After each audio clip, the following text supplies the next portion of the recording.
Now, of course, we're all happy about this whistleblower language in this new 2023 National Defense Authorization Act bill. We're all excited about that and hopeful. A lot of us are hopeful that this is going to lead to something and possibly lead to the end of all of this secrecy with regard to UFOs and the extraterrestrial reality, right, that we're all living in and that we've been lied about for all these years. Hopefully, this is going to be the beginning of that. Seeing is believing for me. I hope I'm wrong. I know, but hey, you never know. Lou Elizondo and a lot of other people out there, a lot of people who know a lot more than I know, they seem to be pretty excited about it. So, we'll see what happens. I can't wait. And actually, here's what I think. You know who should be the person? I would like to see. I think it would be great. And actually, I think it would be great for this person, right? I think the now retired Admiral Thomas Wilson, right? The person who was, basically the subject of those notes that were written in 2002 by Dr. Eric Davis, right? Of course, we all were talking about the Wilson-Davis memo. And I've talked about this before. I mean, a lot of people were wondering whether it's real or not. I think it's most certainly real. Those notes were most certainly real. There's no question in my mind about it. I mean, of course, these notes basically stated that there was, back in, Admiral Wilson was telling this Dr. Eric Davis back in 2002 that, there's people he can't get. He was not allowed to see he did not have a need to know apparently to see any of the UFO materials that the government has. He was basically pushed away from it, and he was very upset about it. That's basically the bottom line. Actually, here's a little article from ufologyweb.com that I was just reading here earlier today. It says, "What is the Admiral Wilson memo?" The Admiral Wilson memo is 13 pages of notes written by Dr. Eric Davis in October 2002 after a 2-hour meeting he had recently had with Admiral Thomas Wilson, during which they discussed UFOs, MJ-12, Roswell, crashed UFO alien bodies, etc. They also include a copy of a 2-page letter from Commander Willard Miller to Dr. Eric Davis dated April 25, 2002, in which UFOs, UFO crash retrievals, and Area 51 are mentioned.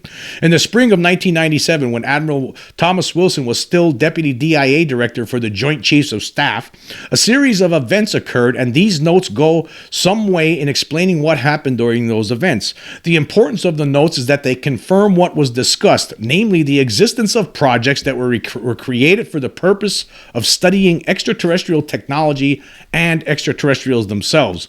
For example, a meeting in April 1997 in which were present Dr. Stephen Greer, Dr. Edgar Mitchell, and, who is, of course, Stephen Greer's UFO researcher. Dr. Edgar Mitchell has since passed away. He was the Apollo 14 astronaut.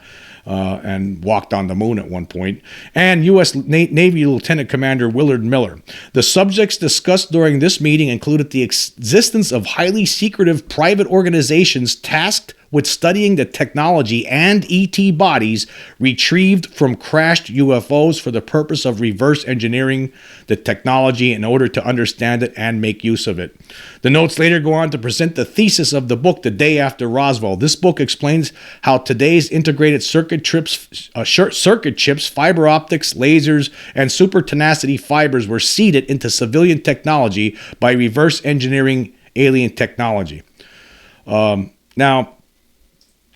Here's the thing. Now, of course, as a lot of you know, the Wilson-Davis memo, some people say that it wasn't true. And actually, Wilson himself denies. He doesn't know that. He denies this thing ever happened. And And Dr. Eric Davis, however, won't confirm or deny anything. I guess, out of respect. I guess he didn't think. No one ever thought these notes were going to make it to the public. For somehow, though, they ended up in the possession of Dr. Edgar Mitchell, and after he died, sometime in 2016, these notes that were apparently written by Davis with regard to what Wilson was telling him about what his efforts to try to learn more about what the government knows about UFOs. He took these notes and they were found within the files of Edgar Mitchell, and then they were released to the public later on, leaked to the public. And we've been talking about it ever since. Historian and UFO writer Richard M. Dolan says that he believes that this is the biggest leak of all time, actually, the Wilson-Davis memo. And I think I agree with him. I think those notes are real, and I think it basically tells us a lot what a lot of us already thought. What a lot of us would already know, actually. And basically this cover-up was basically confirmed to Wilson, and Wilson relayed this information to Davis, and then Davis kept notes. Whether he had a recording of this or not, we don't know. How this all went down, but there were actual notes, and you could tell if you read those notes. I'll leave a link for the notes and for that article if you want to check it out. And I believe that, it really did happen. I believe that there are notes. Those notes are real, and that really happened. So, now, of course, Wilson's already gone on the record since this memo was leaked to the public. He's already gone on the record saying, this is not true and all that stuff, blah, blah, blah, which is expected, because what else is he going to say? This guy's now retired. He's in his 70s. I'm sure he's receiving a pension or whatever. And if he was to go on the record and tell the truth, because I don't believe what he said before. I believe what I believe he was lying. I don't think he had any choice. And of course, Davis says, it's nothing. I can't really talk about that or whatever. Like, he doesn't give any comments. So what does that tell you? I mean, put it this way, if the notes were phony, right? If it wasn't real, then Davis would have came out and said, yeah, they're phony. And even then, if he would have said that, you wouldn't really know if he was telling the truth either. But the fact is, Davis came out and wouldn't comment on it, basically. So that makes, to me, that just tells you all you need to know. Basically, these notes were real, and so now Wilson had to lie about it. But guess what? Why not tell the truth now? There's whistleblower protection now. There's no repercussions. You don't got to worry about anybody doing anything now. You could meet with the Congress, tell them all you need to know. Actually, the Congress should be calling him to a hearing. Right, because actually those notes now are they were introduced in one of these.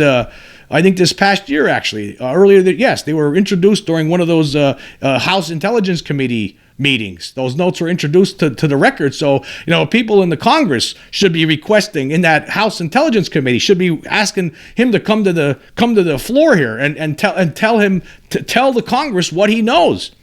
I think it's time. But hey, this would be great for him, actually. Just think whoever does this, whoever is the first whistleblower, right? Whoever finally steps forward and just tells the truth, right, about this, from that knows the truth, right? Obviously, I don't know. Who knows? We really don't know what happened after 2002, right? Did Wilson eventually get more access to these programs, right? Was he eventually given more information? We really don't know about that. But previously to 2002, he was not. So he could at least whistleblow on that. He could tell the Congress, that everything in those notes, yes, is accurate, and then expand on it. Give us more information on what you know. Thomas Wilson could be the first whistleblower. I think he would be a great. Now, of course, to me, right, I've said this before. I think the best whistleblower possibly would be somebody who actually steps forward with a dead alien body or something, or an artifact from one of the craft that a scientist could look at and say, yeah, this stuff doesn't exist. This material doesn't exist on Earth. I mean, that would be the best kind of whistleblower to step forward. But we could really get the ball rolling. And wouldn't this be good for Admiral Wilson? Wouldn't it be good for him to step forward and be the very first whistleblower? I think it would be. I think he should be the one that steps forward and blows the whistle on this, and explain. Hey, when I was approached about this before, what could I say? I had to lie.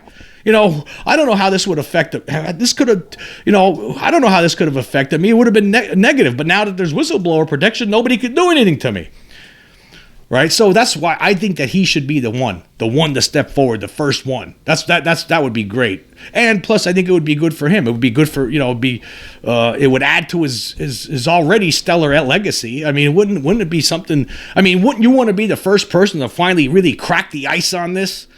Wow, think about that. I mean, it's going to be whoever really does. Put it this way, Somebody's going to step forward at some point with the undeniable, end game proof, right? It's going to be someone. Why not this? Why not Admiral Wilson? That I'm hoping it's him. I would love to see that. I would love to see that. I would love to see, I'd love to, and plus I would love to see, like, I hope there would be a camera on all the faces of the debunkers at the same time. Like, I would love to see their expressions, as they see all their worlds just collapse and fall apart right in front of their faces. I would love to have that, at the second that they have that. That's just a fantasy on my part, though. But anyway, yeah, come on, Thomas Wilson, Admiral Wilson, step forward. It's time. It's time.